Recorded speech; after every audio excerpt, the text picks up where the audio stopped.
अजीज तलबा अस्सलाम वालेकुम। आज हम जमात नहम की तीसरी गज़ल जिसके शायर मिर्ज़ा दाग दहलवी का मुताला करेंगे।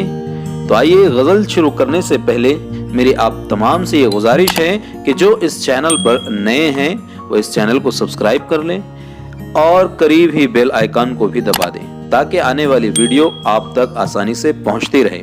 तो आइए, गज़ल शुरू करने से पहले गज़ल के शायर मिर्ज़ा दाग दहलवी का तारुफ जानते हैं। मिर्ज़ा दाग दहलवी का मुकम्मल नाम नवाब मिर्ज़ा खान दाग 1831 में दिल्ली में पैदा हुए। जब वो 6-7 बरस के थे कि इनके वालिद का इंतकाल हो गया। दाग को लाल किले में रहने और वहीं तालीम हासिल करने का मौका मिला और ज़ौक़ जैसे उस्ताद भी मिले। फिर 1857 की जंग आज़ादी के बाद नवाब कल्ब अली खां ने उन्हें रामपुर बुला लिया और फिर नवाब के इंतकाल के बाद वो हैदराबाद आ गए और मीर महबूब अली खां वली दक्कनी के उस्ताद हुए और बुलबुले हिंदुस्तान और फसीहुल मुल्क के खिताब पाए। 1905 में उनका इंतकाल हुआ। आइए, गज़ल शुरू। गज़ल का पहला शेर कुछ इस तरह है। खातिर से या लिहाज से मैं मान तो गया, झूठी कसम से आपका ईमान तो गया। तशरीह कुछ इस तरह। मामलाते इश्क में शायर हमेशा दोस्त का एहतराम करता है, वफा करता है और बड़ी एहतियात से हर कदम उठाता है, जबकि दोस्त का बर्ताव और रवैया इसके बिल्कुल बरक्स होता है।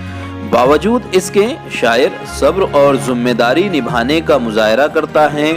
इस शेर में भी दोस्त अपनी गलतियों और बेवफाई की हरकतों की तावील पेश कर रहा है।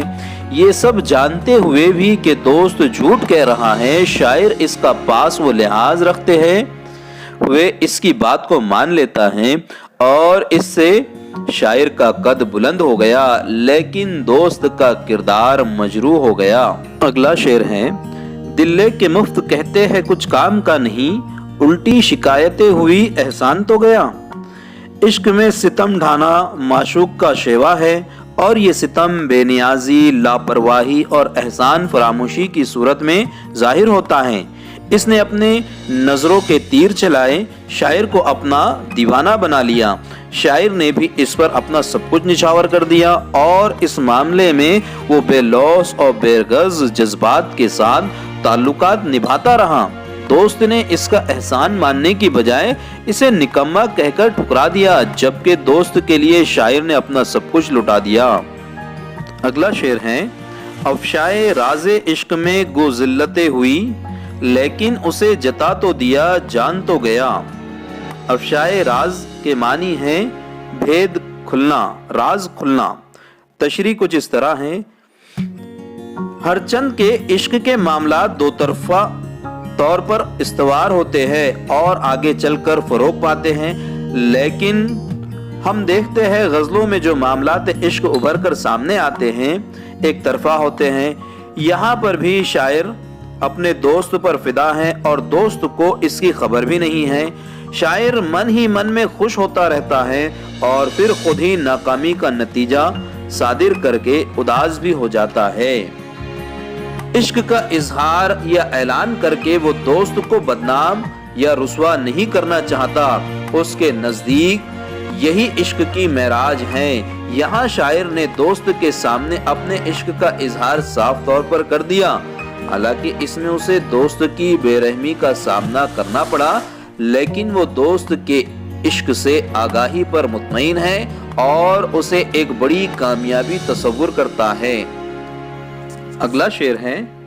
गो नामे बर से खुश ना हुआ पर हजार शुक्र, मुझको वो मेरे नाम से पहचान तो गया।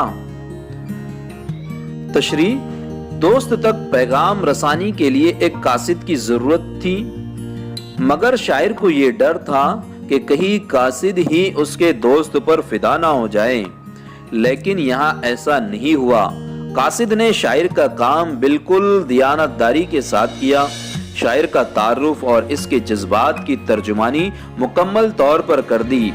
इसमें दोस्त बुरी तरह बरहम भी हुआ और शायर के ताल्लुक से पैदा होने वाली नाराजगी और गुस्से का भरपूर इजहार कासिद पर ही कर दिया। इसी बात पर शायर मुतमईन है कि कासिद पर उसके दोस्त ने खूब लताड़ लगाई, मगर इस बात पर वो खुश है कि मेरे दोस्त तक मेरा इश्क का पैगाम पहुंच तो गया। अगला शेर जो गजल का मक्ता है, होश व हवास ताब व तवा दाग जा चुके, अब हम भी जाने वाले हैं सामान तो गया। इस आखिरी शेर में शायर ने जिंदगी की हकीकत को बिल्कुल वाज़ेह तौर पर पेश कर दिया है। जिंदगी की हकीकत ये है कि इसे एक न एक दिन मौत का सामना करना है। ये मौत कभी कुछ इशारे देकर आती है तो कभी यकायक चली आती है।